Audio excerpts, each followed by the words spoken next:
bahwa kita menurunkan penjajahan Malaya ataupun Malaysia di tanah bumi Sabah dan Sarawak.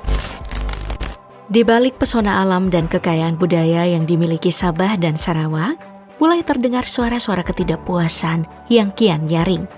Kedua wilayah yang kaya akan sumber daya ini kini ramai diperbincangkan di media sosial. Bukan karena destinasi wisatanya, melainkan karena isu yang jauh lebih dalam, tuntutan kemerdekaan. Malaysia memang terdiri dari 13 negara bagian, namun jurang ketimpangan antara semenanjung Malaysia dan kawasan timurnya semakin lebar dari tahun ke tahun.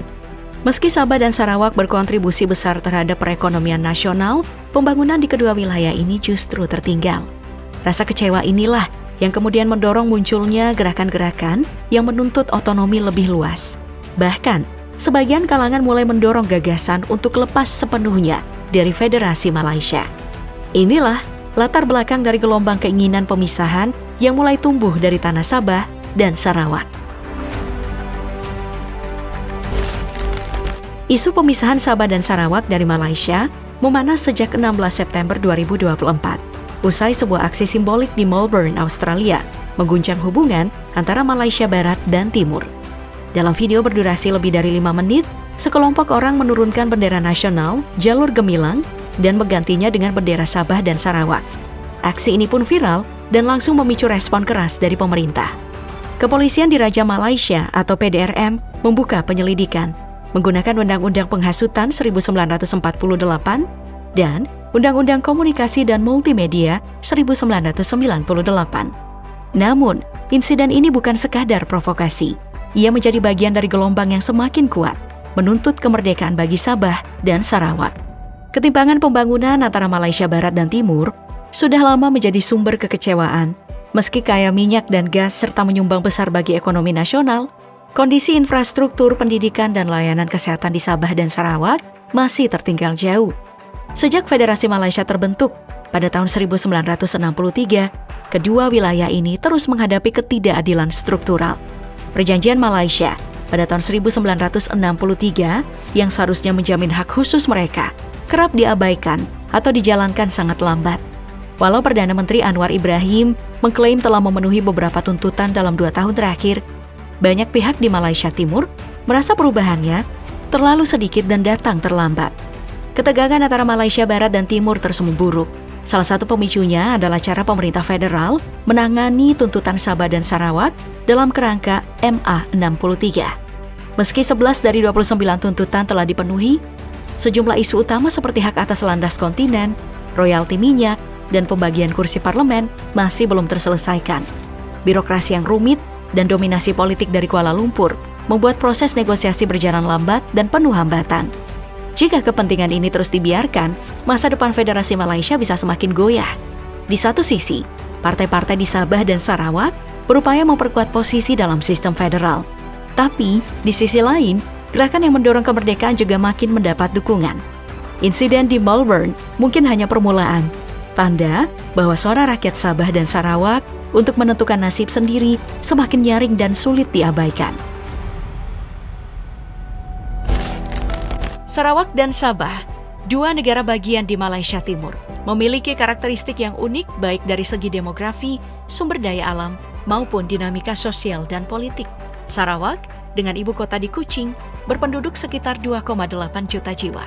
Keberagaman etnis di wilayah ini mencerminkan sejarah panjang interaksi antara suku-suku asli seperti Iban, Bidayuh, dan Melanau dengan komunitas Melayu dan Tionghoa. Keanekaragaman ini juga terlihat dalam aspek keagamaan, di mana penduduknya menganut berbagai kepercayaan, termasuk Kristen, Islam, serta kepercayaan tradisional. Sebagai negara bagian yang kaya akan sumber daya alam, Sarawak memiliki cadangan minyak dan gas alam yang melimpah, selain hasil hutan yang menjadi salah satu sektor andalan ekonominya. Namun, meskipun memiliki kekayaan alam yang besar, distribusi manfaat ekonomi dan sumber daya ini masih menjadi perdebatan, terutama terkait dengan alokasi pendapatan yang lebih banyak mengalir ke pemerintah federal dibandingkan ke daerah. Sementara itu, Sabah dengan ibu kota di kota Kinabalu memiliki populasi lebih besar, sekitar 3,9 juta jiwa. Sama seperti Sarawak, Sabah juga merupakan rumah bagi berbagai kelompok etnis. di antaranya Kadazan Dusun, Bajau, dan Murut. Agama yang dianut penduduknya beragam, dengan mayoritas menganut Islam dan Kristen, serta beberapa masih mempertahankan kepercayaan tradisional. Secara ekonomi, Sabah memiliki potensi sumber daya alam yang sangat besar, terutama minyak dan gas. Selain itu, wilayah ini terkenal dengan keanekaragaman hayati, menjadikannya sebagai salah satu tujuan utama ekowisata di Malaysia. Namun, di balik kekayaan alam tersebut, Sabah juga menghadapi tantangan besar dalam pengelolaan sumber daya dan pemerataan pembangunan. Infrastruktur di banyak daerah juga masih tertinggal dibandingkan dengan wilayah di semenanjung Malaysia, dengan banyak komunitas di pedalaman yang masih menghadapi keterbatasan akses terhadap listrik, air bersih, dan layanan kesehatan. Selain itu, representasi politik di tingkat federal juga menjadi isu sensitif, di mana masyarakat Sabah dan Sarawak merasa suara mereka kurang didengar dalam pengambilan kebijakan nasional. Perdebatan soal masa depan Sarawak dan Sabah dalam Federasi Malaysia bukanlah hal yang baru. Dalam skenario yang berkembang, muncul dua opsi utama, menjadi negara merdeka atau bergabung dengan Indonesia. Secara geografis dan kultural, opsi bergabung dengan Indonesia sering dibicarakan. Letak Sarawak dan Sabah yang berbatasan langsung dengan Kalimantan, serta kedekatan etnis dan sejarah, membuat kemungkinan ini terasa relevan. Kedua wilayah ini memiliki ikatan budaya yang erat dengan Indonesia, terutama Kalimantan. Suku-suku seperti Dayak, Iban, dan Kadazan Dusun punya banyak kesamaan dengan masyarakat Kalimantan Barat, Tengah, dan Timur. Bahkan, bahasa Melayu yang digunakan pun mirip dengan versi yang dipakai di Indonesia. Dari sisi ekonomi, Sarawak dan Sabah kaya akan sumber daya alam, minyak, gas, dan hasil hutan. Mirip dengan kekayaan Kalimantan di Indonesia. Kesamaan ini bisa menjadi modal awal untuk integrasi jika wacana bergabung dengan Indonesia benar-benar diambil. Namun memilih menjadi negara merdeka tentu membawa tantangan tersendiri. Walaupun kaya sumber daya, keterbatasan infrastruktur bisa menjadi batu sandungan dalam membangun ekonomi yang mandiri. Mereka juga harus membentuk pemerintahan baru, membangun sistem pertahanan, dan mencari mitra dagang yang bisa menjamin kestabilan ekonomi. Selain itu, keberlanjutan program sosial, pendidikan, serta layanan kesehatan yang selama ini bergantung pada pemerintah pusat Malaysia juga perlu dipikirkan secara serius jika ingin berdiri sendiri. Jika Sarawak dan Sabah memilih bergabung dengan Indonesia, ada sejumlah peluang dan tantangan yang harus dipertimbangkan. Dari sisi keuntungan, keduanya akan menjadi bagian dari negara dengan populasi besar dan ekonomi yang tumbuh pesat.